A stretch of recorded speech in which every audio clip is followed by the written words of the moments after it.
आज के इस लेक्चर में मैं आपसे बात करने वाला हूं कुलम्ब्स लॉ की। दो चार्जेस के बीच में जो इंटरेक्शन होता है उसके बीच में कितनी फोर्स आती है उसके बारे में बात करने वाले हैं। एक प्रोटॉन हो एक इलेक्ट्रॉन हो, दोनों को r डिस्टेंस से सेपरेट कर दिया हो तो कितनी फोर्स आएगी, इसके बारे में बात करने वाले हैं। बहुत मजा आने वाला है, जल्दी से कॉपी पेन निकालो, शुरू करते हैं।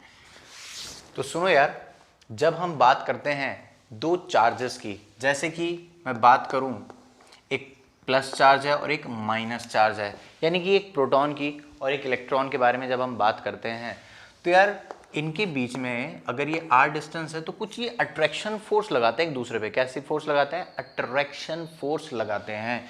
ये इसको एक अपनी तरफ खींचेगा, ये इसको अपनी तरफ खींचेगा, तो ये कोई अट्रैक्शन फोर्स हुई। और मान ले कि ये भी पॉजिटिव है और ये भी पॉजिटिव है। जैसे कि तू कंसिडर कर सकते हैं दो सोडियम के आयंस, या तो कंसिडर करता है एक सोडियम है कोई क्लोरीन है, उनके बीच में कोई अट्रैक्शन। तो कोई भी दो चार्जेस के बीच की जो अट्रैक्शन फोर्स है उसके बारे में सबसे पहले अगर किसी ने अपने को बताया था तो वो वही था जिसने चार्ज को डिस्कवर किया था, चार्ल्स अगस्टन डी कूलम। नाम इंपॉर्टेंट नहीं है, इसको हम कूलम्स लॉ भी बोलते हैं। क्या बोलते हैं? Coulomb's law. तो जिस तरीके से तूने एक न्यूटन्स लॉ ऑफ अट्रैक्शन पढ़ा था कि दो मासेस को, यानी कि एक m1 मास है और एक कोई m2 मास है, 11th क्लास पढ़ा था। 11th भाई 11th क्लास में ग्रेविटेशन में तूने पढ़ा था कि एक m1 मास है और एक m2 मास है और इनको मैंने r डिस्टेंस से सेपरेट किया है, तो ये दोनों एक दूसरे को अट्रैक्ट करते हैं। लॉ ऑफ ग्रेविटेशन, बात समझ में आ गई क्या? In this universe each and every particle attracts every other particle with some force of attraction.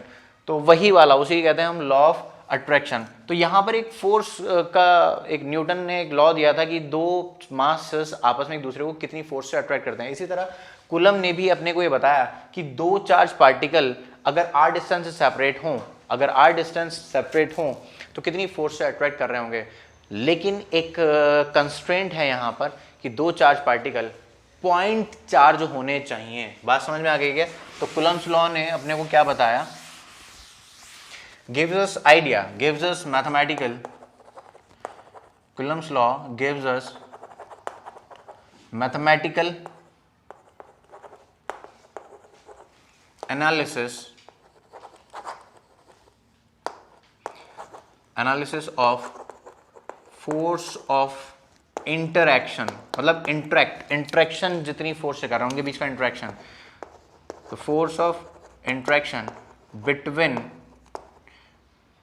Two point charges. Important ये है, द टू चार्ज पार्टिकल्स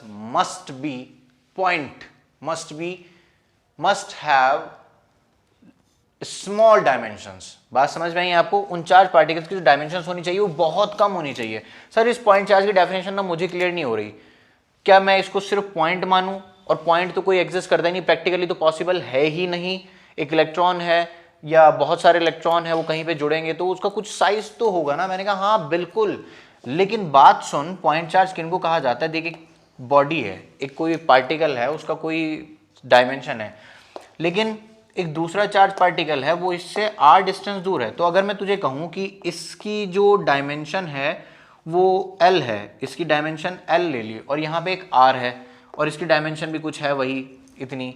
अगर मैं कहूं कि l बहुत बहुत बहुत छोटा है r के कंपैरिजन, अगर जिस वो इंट्रैक्शन फोर्स हम निकाल रहे हैं दो चार्ज पार्टिकल्स के बीच में, अगर उन दोनों के बीच में सेपरेशन उनकी डायमेंशन से बहुत ज्यादा है, तब हम कह पाएंगे कि ये पॉइंट चार्जेस कंसीडर करे जा सकते हैं। तब आप इनकी डायमेंशंस को इग्नोर कर सकते हो।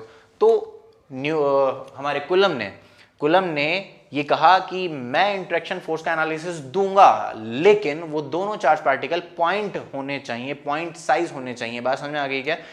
तो दूसरी बात क्या बोली उसने? एक तो पॉइंट साइज होनी चाहिए, दूसरी बात क्या बोली कि बस दो के बारे में मैं बात कर सकता हूं। Interaction force gives us mathematical analysis of force of interaction between two point charges।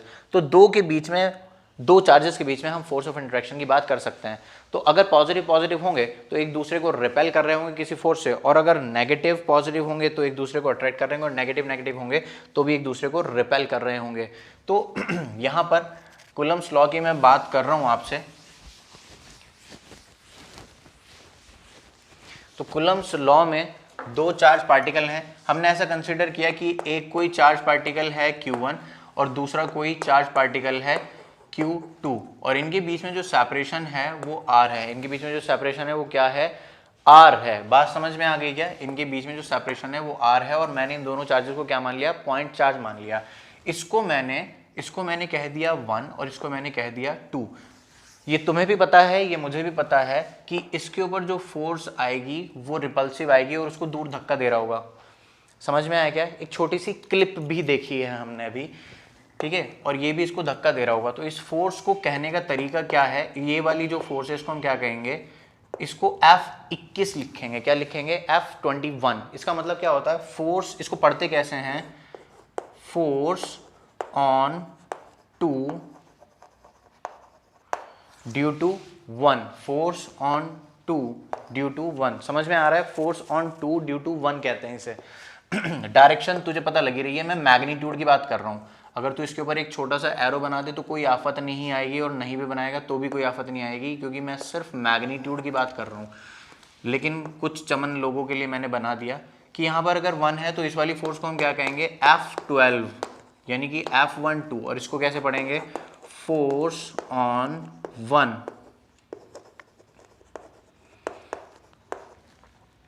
Force on 1 due to 2। Force on 1 due to 2।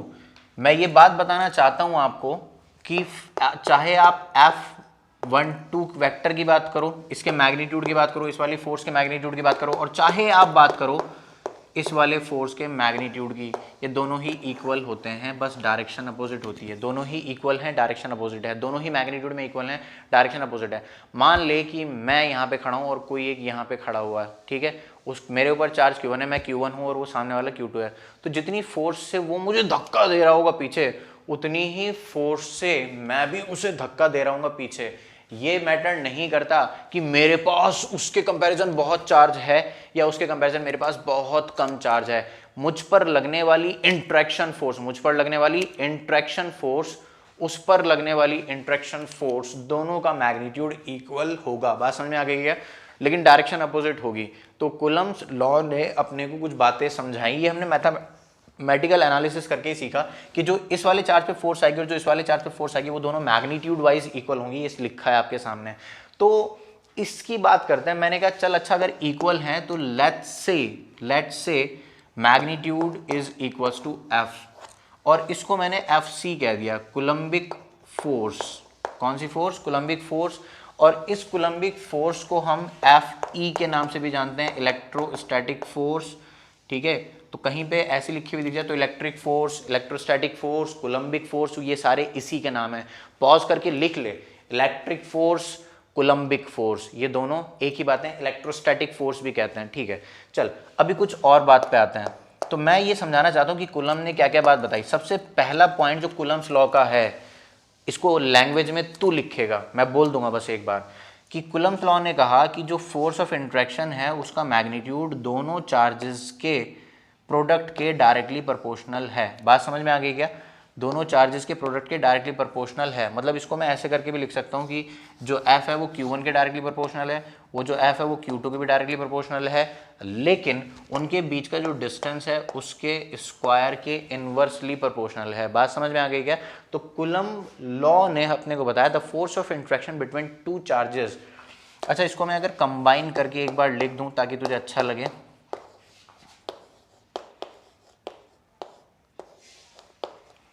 तो ये लिखा हुआ है, तो बहुत ध्यान से सुन। The force of interaction between two charges, the magnitude of force of interaction between two charges is directly proportional to the product of magnitude of two charges। ध्यान से सुन मेरी बात, मैं मैग्नीट्यूड की बातें कर रहा हूं। मैं दोबारा से चलता हूं, मेरे साथ साथ चल। The magnitude of force of interaction between two charges is directly proportional to the product of magnitude of two charges and inversely proportional to the square of distance between them। बात समझ में आ गई है? तो यही कूलम्ब लॉ है। ठीक है, आपने शायद इस बात को नोट कर लिया होगा, तो मैं रब करने वाला हूं। तो हमने क्या देखा? F is directly proportional to Q1 Q2 by R square। F is directly proportional to Q1 Q2 by R square। या हम उधर भी लिख सकते हैं, बहुत ध्यान से देख, दिख रहा है? ठीक है, तो यहाँ पर भी लिख सकते हैं कि यार इस वाली जो हमने ये एक्सप्रेशन को लिखा, हम इसी को अब यार यहाँ पे ना एक प्रोपोर्शनलिटी लगी है, प्रोपोर्शनलिटी हटानी है और एक कोई कांस्टेंट लगाना है, प्रोपोर्शनलिटी हटानी है और कोई कांस्टेंट लगाना है, तो हम इसकी क्या बात कर सकते हैं, एफ। मैंने यहाँ पे ना एक कोई कांस्टेंट कैलकुलेट करके रखा है यहाँ पे, और वो एक्सपेरिमेंटली फाउंड है, और वो क्या है, experimentally found, experimentally found, experimentally, EXP, experimentally found. तो मैंने कोई एक केयर लिख दिया यहाँ पे, और यहाँ पे क्या कर दिया, Q1 Q2 divided by R square. Class 12th की लाइफ लाइन है ये formula, K1 Q2 by R square, K1 Q2 by R square, K1 Q2 by R square, और यूनिट क्या हो गई, newton. K1 Q2 by R square, unit क्या हो गई, newton, K1 Q2 by R square. तो सर मैं इस वाली फोर्स के मैग्नीट्यूड के बारे में बात करूं तो भी K1 Q2 by R square, और अगर मैं इस वाली फोर्स के मैग्नीट्यूड की बात करूं तो भी K1 Q2 by R square. ये FCE है सब जगह, ये सब जगह FC कोलम्बिक फोर्स की ही बात चल रही है। बात समझ में आ गई क्या? तो चाहे F12 की बात करो और चाहे F21 की बात करो, तो फाइनली इस बात को देखो कि F12 का मैग्नीट्यूड और F21 का मैग्नीट्यूड किसके इक्वल आ गया, K1 Q2 by R square, और ये रही फोर्स की यूनिट न्यूटन। बात समझ में आ गई। अब मैं इसी बात से आगे का डिस्कशन लेकर जाने वाला हूँ कि ये K कौन है। जैसे कि याद कर वहाँ पे Gm1 M2 bye R square होता था। अगर दो मासेस हैं तो उनके बीच में जो फोर्स ऑफ इंट्रैक्शन होती थी तो उसको तो कैसे लिखता था, K1 Q2 bye Gm1 M2 bye R square. कैसे लिखता था, Gm1 M2 bye R square. तो उसी तरह यहाँ पर भी K है, जैसे वहाँ पर मैं लिख ही देता हूँ, बहुत ध्यान से देख। यहाँ पर जो ग्रेविटेशनल फोर्स होती थी क्या, वो Gm1 M2 bye R square होती थी। तो इसको तो क्या बोलता था, ग्रेविटेशनल कांस्टेंट, और इसकी कोई वैल्यू होती थी 6.67 इंटू 10⁻⁻11 न्यूटन मीटर स्क्वायर पर kg स्क्वायर। तो बिल्कुल उसी तरह यहाँ पर जो K है उसकी भी एक वैल्यू है। ये भी एक्सपेरिमेंटली फाउंड थी, तो उन्हें तब भी सवाल नहीं किया था कि ये कहाँ से आई, तो आज भी मत कर, ये एक्सपेरिमेंटली फाउंड है। तो K is equal to 9 into 10⁻⁹। बस यूनिट देख उसकी क्या आ जाएगी, देख यूनिट देख कि जब यहाँ पर ये फोर्स लिखी हुई है, ये न्यूटन है, और चार्ज की यूनिट क्या हो गई, कूलम, चार्ज की यूनिट क्या हो गई, कूलम, और इसकी यूनिट क्या हो गई, मीटर स्क्वायर। तो K की यूनिट क्या बन जाएगी, बहुत ध्यान से देख, न्यूटन के, ये फोर्स है ना, ये newton metre square per coulomb square, newton metre square per coulomb square. बात समझ में आ गई क्या? तो K की यूनिट जो अपने को मिल गई, जो वैल्यू मिल गई वो क्या है, 9 into 10⁻⁹ Newton metre square per coulomb square. लेकिन एक बात बहुत ध्यान से सुनना, ये K मीडियम डिपेंडेंट होता है।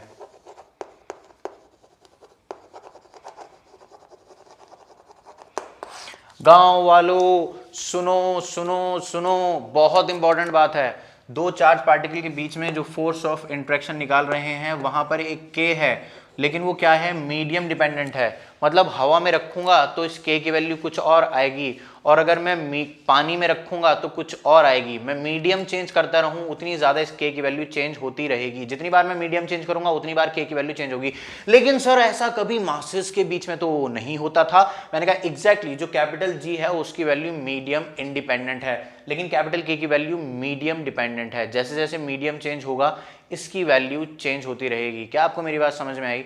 तो ये मीडियम डिपेंडेंट है। ये क्या है, ये मीडियम डिपेंडेंट है। बात समझ में आ गई क्या? सर ये 9 इंटू 10⁻⁹ जो वैल्यू दी है, ये कौन से मीडियम के लिए है? तो मैंने कहा ये है for free space slash vacuum भी कह सकते हैं इसको, ठीक है, वैक्यूम कह सकते हैं, और हम एयर के लिए भी यही मानते हैं। बात समझ में आ गई?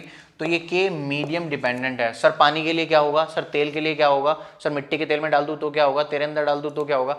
भाई अभी बात करते हैं, रिलैक्स रिलैक्स रिलैक्स। तो भाई ये फ्री स्पेस, वैक्यूम और एयर के लिए है। बात समझ में आ गई क्या? तो ये चार्ज पार्टिकल कहाँ कहाँ मीडियम में रखे होंगे, अलग अलग बात है, बात समझ में आएगी। तो ये मीडियम डिपेंडेंट है, फ्री स्पेस, वैक्यूम और एयर। यहाँ पर हम 9 × 10⁹ ही यूज़ करते हैं। थोड़ा सा और विश्लेषण करते हैं, एनालिसिस करते हैं के का जो एक्सप्रेशन है वो कुछ ये होता है 1/4 पाई। और देख, जिंदगी में कोई नया सा प्राणी आने वाला है, चल घंटी बजा के स्वागत कर उसका, टन।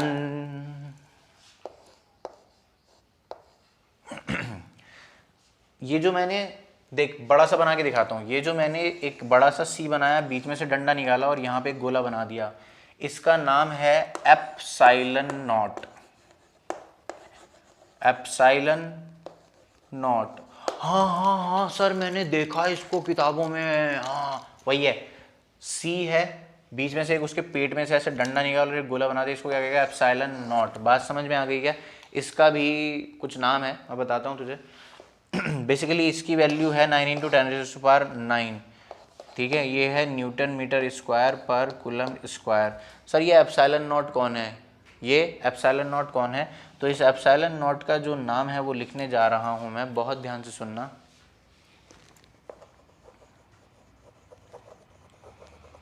परमिटिविटी। क्या बोला? परमिटिविटी।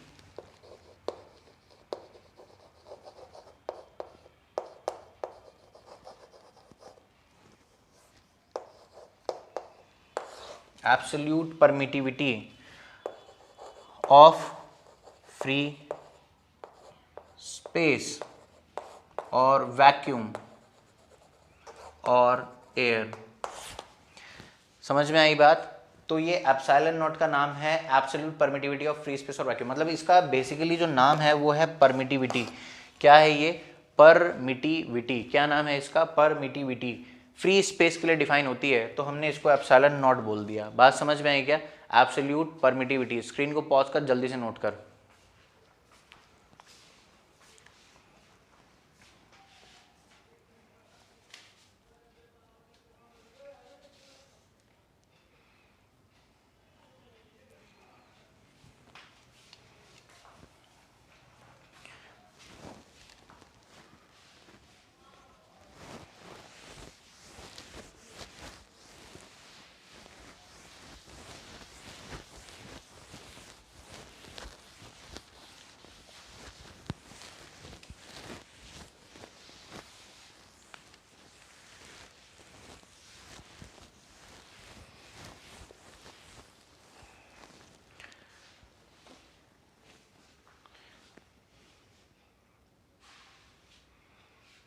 टेढ़ा सा जा रहा है, अगर ऐसे करते हैं तो सीधा दिखता। बस रहने तो चाहे, बस सो गया सीधा।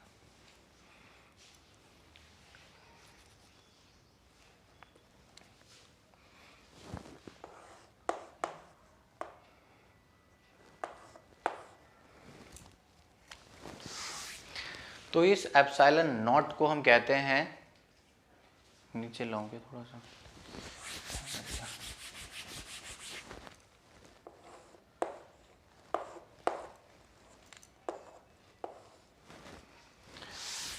तो इस एप्सिलॉन नॉट को हम क्या कहते हैं? Absolute permittivity of free space. मतलब ये फ्री स्पेस के लिए, वैक्यूम के लिए या एयर के लिए डिफाइन किया गया है, और इसको हमने ना रेफरेंस मान लिया। बेसिकली क्या मान लिया? रेफरेंस। जैसे कि क्लास में किसी बच्चे, हमने एक टेस्ट लिया और उस टेस्ट में मान ले कि यार बहुत सारे बच्चों के अलग अलग नंबर थे, 8 9 10 11 12 13, ऐसे करके बहुत सारे नंबर थे, लेकिन हमने ना एक 10 को रेफरेंस मान लिया। एक 10 मार्क को हमने क्या मान लिया? रेफरेंस मान लिया। क्या मान लिया? रेफरेंस। तो इसी तरह फ्री स्पेस में जो इसकी वैल्यू है, हमने उसको क्या मान लिया है? रेफरेंस। क्या मान लिया है? रेफरेंस मान लिया है। क्या मान लिया है? रेफरेंस मान लिया है।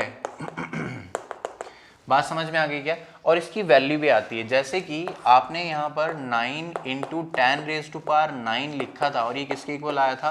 1/4 पाई एप्सिलॉन नॉट। और इसकी यूनिट भी थी कुछ, Newton metre square per coulomb square. क्या इसकी ये यूनिट थी? 9 × 10⁹ Newton metre square per coulomb square. तो अगर मैं एप्सिलॉन नॉट के लिए सॉल्व करने लगूँ तो एप्सिलॉन नॉट को उठा के इधर ले आऊँ और इन सबको इधर ले जाऊँ, तो यहाँ पे क्या आ गया? Epsilon not. क्या आ गया? Epsilon not. मैं अब बेसिकली एप्सिलॉन नॉट की वैल्यू कैलकुलेट करने जा रहा हूँ। क्या कैलकुलेट करने जा रहा हूँ? एप्सिलॉन नॉट की वैल्यू कैलकुलेट करने जा रहा हूँ। तो यहाँ पर 1/4 पाई और ये क्या आ जाएगा, नीचे आ जाएगा 9 इंटू 10⁻⁹, 9 इंटू 10⁻⁹, और ये यूनिट भी कुछ ऐसे ही कूलम स्क्वायर था यहाँ पे, तो यूनिट भी चेंज हो जाएगी, कूलम स्क्वायर चला जाएगा यहाँ पर और न्यूटन मीटर स्क्वायर आ जाएगा यहाँ पर। तो बेसिकली जब हम इसको सॉल्व करेंगे, इस पूरी वैल्यू को जब हम सॉल्व करेंगे तो क्या आता है हमारे पास, 8.85 into 10⁻⁻12 coulomb square divided by newton metre square. समझ में आई बात आपको? तो ये जो एप्सिलॉन नॉट है, ये जो एप्सिलॉन नॉट है, इसकी वैल्यू सर मुझे याद करनी पड़ेगी क्या? ऑब्वियसली तुझे याद होनी चाहिए टिप्स पर, जैसे मुझे याद है 8.85 इंटू 10⁻⁻12, 8.85 इंटू 10⁻⁻12, 8.85 इंटू 10⁻⁻12। सर क्या यूनिट भी इंपॉर्टेंट है? बेसिकली बहुत इंपॉर्टेंट है बाबा। सर मुझे ना इसकी डायमेंशन और करवा दो। मैंने क्लास 11th में देखा था इसको, जब मैं वहाँ पे डायमेंशन टॉपिक पढ़ रहा था। हाँ सर मैंने भी देखा है, बिल्कुल वही, उसी के बारे में बात करने जा रहा हूँ। तो हम डायमेंशन के बारे में बात कर रहे हैं, इसकी किसके बारे में बात कर रहे हैं? डायमेंशन के बारे में। तो ध्यान से देख, ये तो न्यूमेरिकल वैल्यू है, इसके तो कोई डायमेंशन नहीं लिखूंगा। कूलम के लिए क्या लिख देता हूँ मैं? चार्ज क्या होता है? I T. क्यू के लिए फॉर्मूला क्या होता है? आई इंटू टी। तो आई क्या है? करंट, यानी कि उसकी जगह क्या लिखेंगे? एम्पेयर। और टी के लिए टाइम है, तो क्या कैपिटल टी यूज़ कर लेंगे, ठीक है। न्यूटन के लिए तुझे फॉर्मूला तेरे टीचर ने याद करवाया था, ML/T-2 होता है। बात समझ में आ गई क्या? मीटर स्क्वायर यानी कि L का स्क्वायर। तो क्या तूने इसकी डायमेंशन भी निकाल ली? m⁻⁻1, ये L इसके साथ मिलेगा तो L⁻3 हो जाएगी, और जब ये L3 ऊपर जाएगा तो क्या हो जाएगा? L⁻⁻3। तो जब t की बात करी तो यहाँ से t⁻⁻2 ऊपर चला जाएगा, तो ये क्या हो जाएगा? t⁻3 हो जाएगा, और ऑलरेडी एक a वहाँ पर मौजूद है। तो यहाँ पर डायमेंशन जो आई एप्सिलॉन नॉट की वो कितनी आ गई? ये। तो परमिटिविटी की जो डायमेंशन है वो आ गई। किसकी डायमेंशन आ गई? परमिटिविटी की डायमेंशन आ गई। सर परमिटिविटी मैंने सुन तो बहुत लिया, एक बार मुझे इसकी डेफिनेशन और समझा दे। बात समझ में आई क्या? मैं इसकी डेफिनेशन लिखाता हूँ, इसको पॉज कर जल्दी से नोट कर।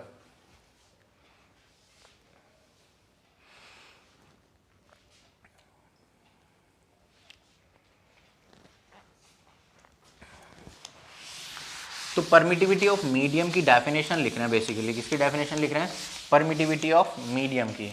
परमिटिविटी ऑफ मीडियम की डेफिनेशन लिख रहे हैं। फिर खत्म करते हैं इसको जल्दी से।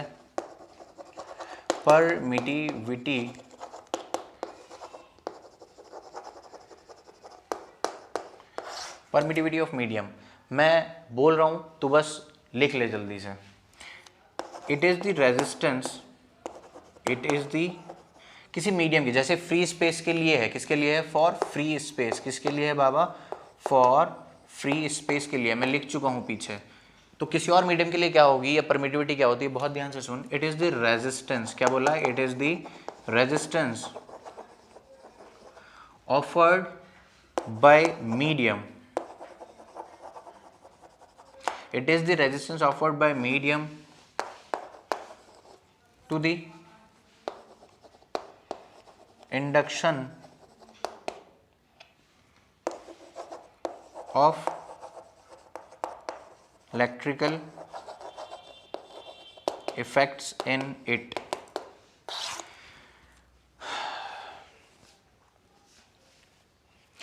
तो मैंने तुझे जो समझाया बहुत ध्यान से सुन। किसी मीडियम का अपोज होता है कि उसके अंदर इलेक्ट्रिक फील्ड, मतलब उसके अंदर जो इलेक्ट्रिकल इफेक्ट्स हैं वो कितना इंड्यूस हो जाए, उसके लिए रेजिस्टेंस करता है वो। तो किसी मीडियम का अपोजिशन कि उसके अंदर इलेक्ट्रिकल इफेक्ट्स इंड्यूस्ड ना हो, इसी प्रॉपर्टी को, मीडियम की इस प्रॉपर्टी को मैं परमिटिविटी के नाम से जानता हूँ। सर मैं तो इसको रेजिस्टेंस के नाम से जानता हूँ, resistance offered by the conductor to the flow of electrons. बाबा इसी तरह का एक रेजिस्टेंस है जो इलेक्ट्रिकल इफेक्ट्स, जो जैसे चार्जेस इधर से उधर डिस्ट्रीब्यूट हो जाते हैं, जैसे अंदर प्लस माइनस साथ साथ बैठे हैं, लेकिन जैसे कोई चार्ज बॉडी आई तो वो अलग अलग हो गए। तो इस इलेक्ट्रिकल इफेक्ट को इंड्यूस होने से जो मीडियम अपोज करता है, उस प्रॉपर्टी को, मीडियम की उस प्रॉपर्टी को हम क्या कहते हैं? परमिटिविटी कहते हैं। क्या कहते हैं? परमिटिविटी। बहुत शानदार। उम्मीद है आपको ये डेफिनेशन समझ में आई होगी।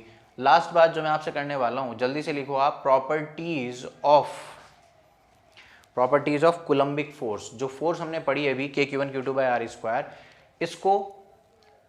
इसकी प्रॉपर्टीज पढ़ रहे हैं बेसिकली। समझ में आया क्या?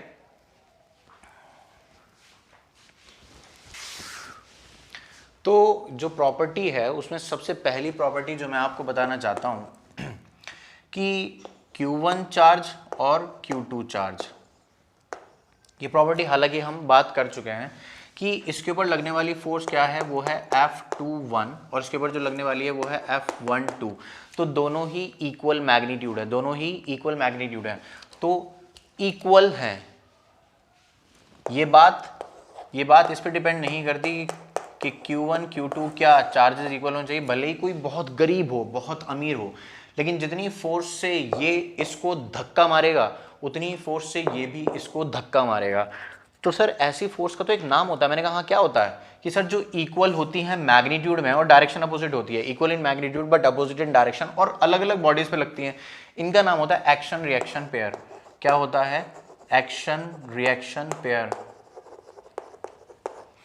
11th क्लास की दुनिया है ये, एक्शन रिएक्शन पेयर कहा जाता है। तो कुलम्बिक फोर्स को एक्शन रिएक्शन पेयर कहा जाता है। क्या कहा जाता है? Action reaction pair. दूसरी बात क्या है कि सर जो भी बॉडी यहां पर है, चार्ज बॉडी, ये जो दूसरी बॉडी है, इसका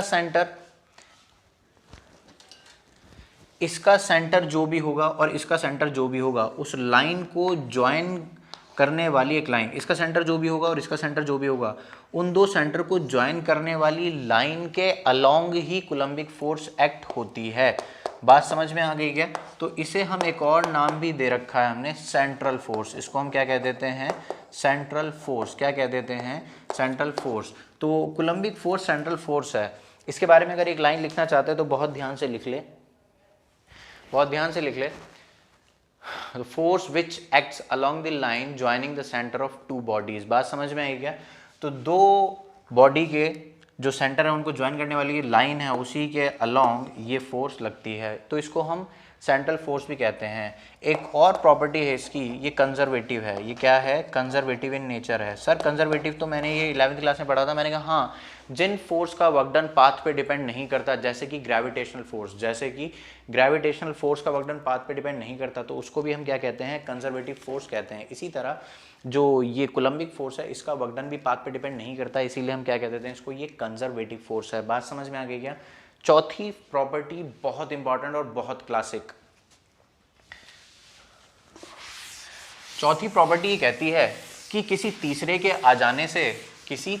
आ जाने से दो लोगों के बीच में जो प्यार है उस पर कोई फर्क नहीं पड़ना चाहिए, और ये कुलम्बिक फोर्स अपने को बताती है। उसने कहा कि यहाँ पर एक Q1 है और एक Q2 है, इन दोनों के बीच में जो इंटरेक्शन है, यानी कि F/2 ड्यू टू 1, इस पर the interaction force between two charges does not depends on the presence or absence of third charge।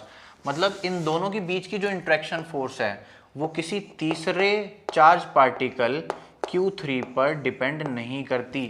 The interaction force between two charge particle does not depend on the presence or absence of third charge। मतलब इन दोनों के बीच का जो प्यार है उस पर तीसरे के आने या जाने से कोई फर्क नहीं पड़ता। आम जिंदगी में अगर ऐसा हो जाए यार कितना मजा आ जाए, लेकिन ऐसा होता नहीं, तो इस बात को नोट कर लेना। The interaction force between two charges does not depend on the presence और एब्सेंस ऑफ थर्ड चार्ज। उम्मीद है तूने लिख लिया होगा।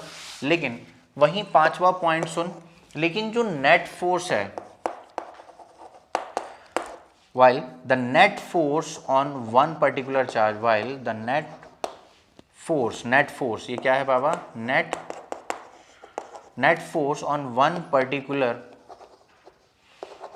charge depends on the presence or absence of third charge, depends on the presence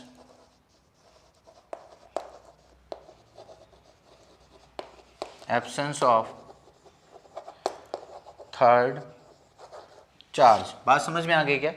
तो इस बात को मैं ऐसे समझाता हूँ, जैसे तेरे पापा, मम्मी और तू, मम्मी के और तेरे बीच का जो प्यार है वो पापा घर में हो या ना हो इस बात पे डिपेंड नहीं करता। ऐसा नहीं होता कि पापा घर में तो मम्मी ज़्यादा प्यार दिखा रही है, ओले मोले बच्चा, ऐसा नहीं होता। ठीक है, मम्मी का प्यार पापा प्रेजेंट हो या ना हो इस पर डिपेंड नहीं करता। इसी तरह मम्मी घर में हो या ना हो, तेरे पापा का और तेरे बीच का जो प्यार है इस बात पे डिपेंड नहीं करता कि मम्मी है नहीं सर मेरे केस में करता है, जब मम्मी नहीं होती तो मेरे पापा मुझे खूब कूटते हैं। ठीक है तो मेरी बात सुन यार, खैर मैं प्यार की बात कर रहा हूँ, वो कूटते भी प्यार में, चल मेरी बात सुन। लेकिन अगर मम्मी पापा दोनों घर में होंगे तो तेरे ऊपर जो नेट प्यार बरस रहा है वो बदल जाएगा। बात समझ में आ गई क्या? तो मैं ये कहना चाहता हूँ, the interaction force between two charge particle does not depend on the presence और एब्सेंस ऑफ अनदर चार्ज। लेकिन जो नेट फोर्स है, देख इस पर 1 ने भी फोर्स लगाई, क्या 3 भी फोर्स लगाएगा? तो इसके ऊपर 2 फोर्स आ गई, F on 2 due to 3, F on 2 due to 1। क्या इस पर आने वाली फोर्स बढ़ गई? तो नेट फोर्स डिपेंड करती है, while the net force on one particular charge depends on the presence or absence of other charges। बात समझ में आ गई क्या? तो ये वाली बात भी बहुत इंपॉर्टेंट है, प्रॉपर्टी बहुत इंपॉर्टेंट है। बात समझ में आ गई आपको?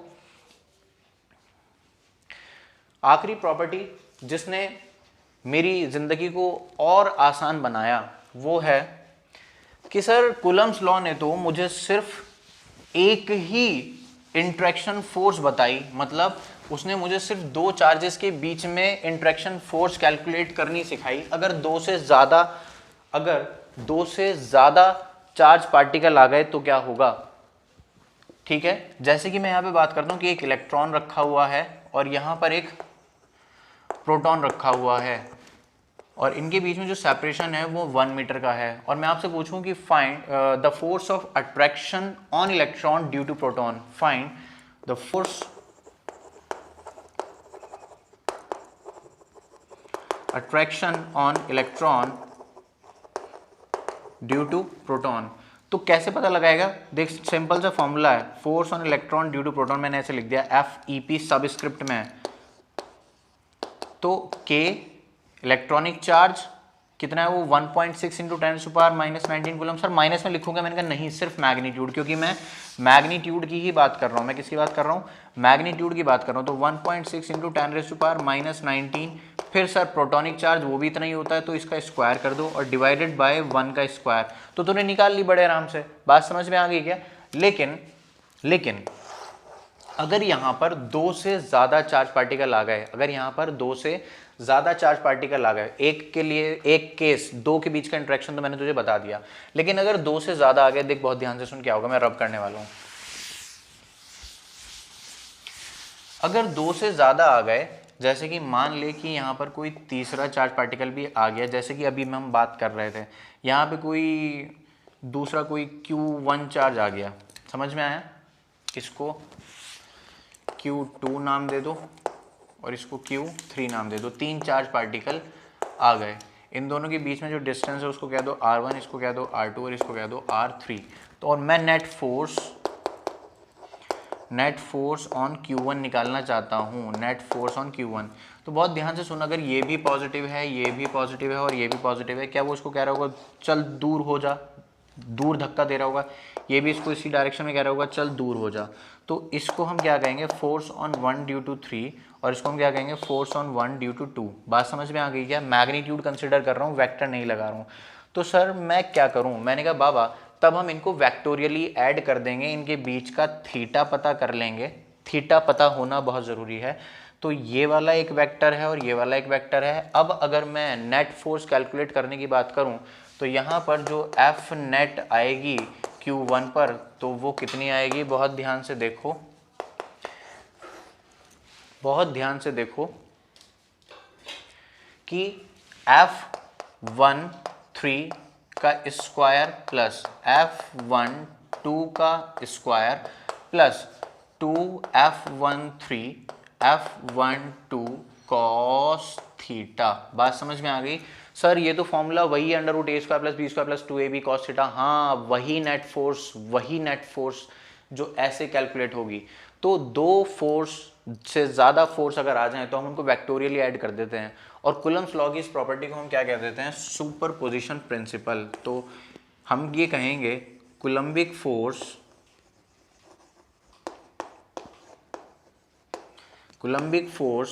follows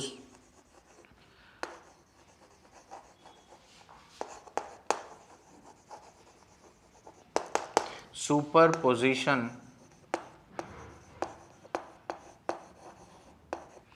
principal. समझ में आया आपको? Coulombic force follow superposition principle, मतलब दो से ज़्यादा फोर्स हों या दो फोर्स हों तो उनको हम वेक्टोरियली ऐड कर सकते हैं कंपोनेंट फॉर्म, बस जैसे वेक्टर ऐड करते थे वैसे ही। सर मैंने वेक्टर एडिशन नहीं सीख रखा, मैं सिखाऊंगा ना यार, क्लास 11 की भी वीडियोस अपलोड होंगी तो मज़ा आएगा। ठीक है, आज इस वीडियो में इतना ही। नेक्स्ट वीडियो में आपके लिए कुलम्स लॉ की एक न्यूमेरिकल्स वाली अपलोड कर दूंगा कि जितने भी न्यूमेरिकल्स हो मैं उस वीडियो में समराइज कर दूं। तो न्यूमेरिकल वाली वीडियो भी इतनी इंपॉर्टेंट है जितने की थ्योरी वाली वीडियो, क्योंकि पूछा तो न्यूमेरिकल ही जाता है बाबा, चाहे जेई की बात करो चाहे नीट की बात करो। बात समझ में आई क्या? और आजकल तो हमारा जो सीबीएसई है वो भी एकदम चरम सीमा पे है, बढ़िया बढ़िया सवाल पूछ रहा है, कंसेप्चुअल पूछता है, तो थ्योरी बहुत कम होती जा रही है, अप्लाइड पोर्शन यानी एप्लीकेशन पार्ट बढ़ता जा रहा है।